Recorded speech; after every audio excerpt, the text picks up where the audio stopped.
હમીર સુમરા બીજા એ સુમરા વંશના છેલ્લા રાજા હતા, પણ તેમણે રાજ નહોતું કર્યું.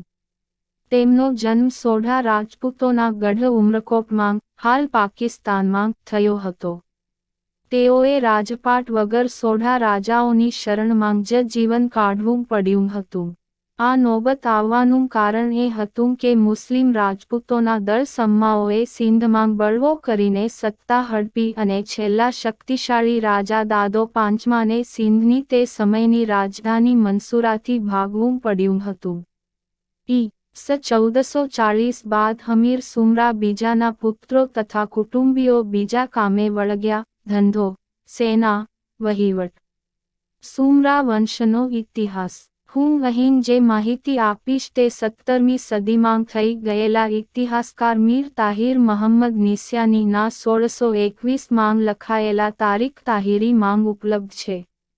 સુમરા મૂળ પરમાર રાજપૂત હતા.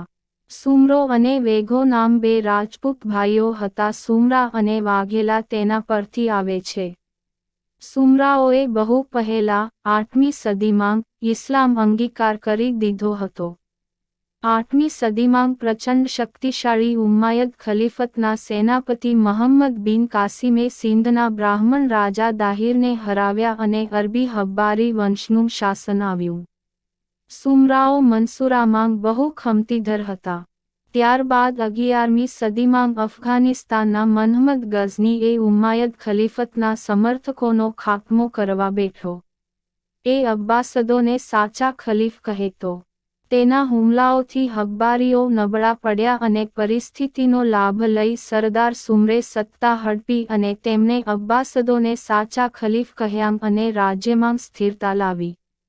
તેમના પછીના સુમરા રાજાઓ જેવા કે ઇબ્ન સુમર રાજપાલ, ઘનવર સિંઘ, ઉમર પહેલો, ભૂંગર સિંઘ, મહમ્મદ તુર, સંઘર સિંઘ, ખફીફ બીજાએ રાજ્ય વિસ્તાર્યું. એક સમયે સુમરાઓનો દબદબો કાઠિયાવાડ તથા પંજાબના મુલતાન સુધી હતો. 14મી સદીની શરૂઆતના સમયથી સિંધની ભૌગોલિક પરિસ્થિતિ બદલાવા માંડી. સિંધુ નદીનો પથ બદલવા લાગ્યો. તેની સિંધના અર્થતંત્ર પર માઠી અસર પડી હતી. દુકાળ પડવા માંડ્યા.